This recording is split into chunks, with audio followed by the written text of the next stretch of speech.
So now we got the articulation, the truly glamorous, sometimes gross process of how we make those weird sounds we call speech. Ever wondered what kind of anatomical magic is happening in your mouth when you say something as simple as hello? Well, prepare to dive into the world of the glottis, velum, labiodental fractus, where your body becomes a fleshy instrument of noise and chaos. It's all a symphony of disgusting yet fascinating biological machinery that makes you sound st- intelligent. Let's break it down, step by step, body part to body part. Well, kind of in a way that'll leave you both impressed and maybe just a little grossed out. Step 1, the lungs. First off, before we even get to the mouth, we need airflow, because without it, you'd be just a soundless, gaping fish. The lungs are the MVPs here, working overtime to push air up your trachea, your windpipe, but fancy. This airflow is what gives power to your voice. Think of the lungs as the bellows of a blacksmith's forge, except instead of creating swords, they're powering your bad jokes and awkward talk. Step 2, the larynx, the vocal cords.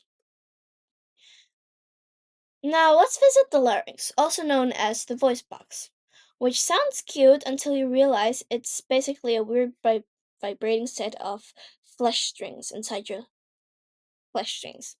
Well, inside your larynx are the vocal cords or vocal folds, if for the overachievers. These bad boys vibrate as air passes through them, creating sound like it's some kind of guitar. It's like a bit of how guitar strings work, but imagine the guitar strings are slimy and you have to keep them moist to properly work. Gross, right? That's vocal cords for you. Want to know something fun? The tighter the vocal cords get, the higher the pitch. So when you're squealing with excitement or trying to hit those Mariah Carey high notes, your vocal cords are being stretched like an overworked bungee cord. But if you're down in baritone territory, they relax, flapping lazily in the breeze like soggy noodles. Step 3, the pharynx, the windy tunnel of sound. Well, next up, air moves through the pharynx, squishy, echoey tube that connects your mouth and nose to the larynx and esophagus. Think of the pharynx as a sound tunnel. It's like the acoustics in a concert hall, but way more gross because it's literally your throat. The pharynx helps you direct sound, making it all resonate. You know how your voice sounds different in the shower? That's the pharynx's big moment, echoing and amplifying sounds like it's at an underground rave. Well, step 4, the articulators, the real mouth. Pretty. The articulators, um, all parts, all the parts of your mouth that really get down to dirty business of turning that raw sound into actual speech. Your mouth is a fleshy orchestra of lips, teeth, tongue, palate, and even your jaw. They're the real stars of the show. Lips. These guys are reasonable for bilabial sounds like the P in pop and the B in bubble. Your lips press together explosively, pop open like when you're eating chips way too fast. It's all very dramatic. Teeth, the labiodental sounds like F and V happen when your top teeth rest on your bottom lip. That's right.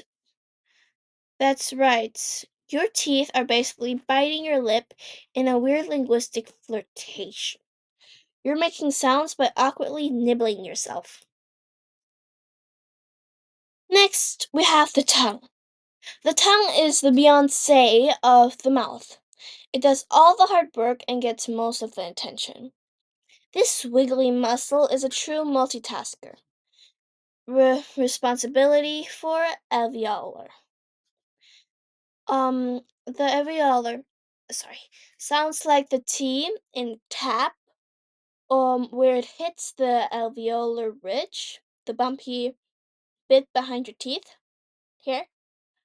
Um, it also makes the velar sound, like the K in kick, by pushing up against the soft, squishy black back part of your mouth, the velum. And your tongue is basically having a dance party with every surface in your mouth. Next, the palate. The roof of your mouth comes in two parts, the hard palate and the soft palate. The velum or the velum. The hard palate is that solid bony part towards the front, responsible for palatal sounds like ch in shush or y or y in yes. The soft palate. The soft palate, meanwhile, can raise and lower like a creepy little trap door, controlling whether air escapes through or not, your nose or not. Because who wouldn't want that superpower? Next, we have the jaw. Don't forget your mandible, or jawbone, which is basically the lower scaffolding for this whole operation. It moves up and down, helping open and close your mouth. Without it, you'd be stuck with your mouth wide open in an eternal silent scream, like you're trying to process how the English language has 47 rules for using commas. Step 5. Nasal cavity, where it all gets snotty. And then there's the nasal cavity, where things get really snotty. For nasal sounds like M in man or N in nose, the velum decides to let air escape through your nose, turning your face into a human whistle.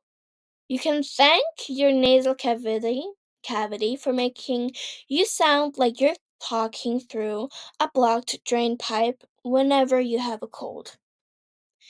Ever notice how stuffy your sound gets when your nose is clogged? That's because the nasal cavity is blocked and your sound's coming out all wrong. It's the biological equivalent of trying to yell through a pillow. Step 6.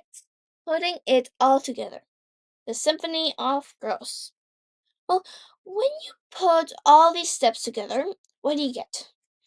You producing human sounds, whether it's singing, talking, or making sarcastic remarks. This entire process, from lung bellows to vibrating vocals, falls to your lips flapping together. Um, it an intricate dance of squishy, sometimes gross anatomy. It's a disgusting symphony of vibrations, mucous membranes, and fleshy folds, working in a unison just so you can say something as mundane as, "Can I get fries with that?" What do we produce? Why do we pronounce sounds this way? Well, that's just how evolution decided to roll the dice. Blame your cavemen ancestors for needing to grunt about mammals and fire, or thank them depending on how you feel about your ability to speak. Conclusion: the beautiful grossness of speech. So, next time you open your mouth to speak, remember it's not just words coming out, it's a full on anatomical carnival happening in there. between most voice vocal between your most vocal cords vibrating like a slime covered banjo, your tongue doing gymnastics against your palate, and your nasal cavity deciding whether to let some air through or it's a miracle through. Okay, well, it's a miracle we managed to produce anything intelligible at all. The next time someone compliments your voice, just smile and know that what they're really appreciating is the elegance of chaos of your flapping lips and squishy throat doing their thing. Is the human body beautiful and disgusting?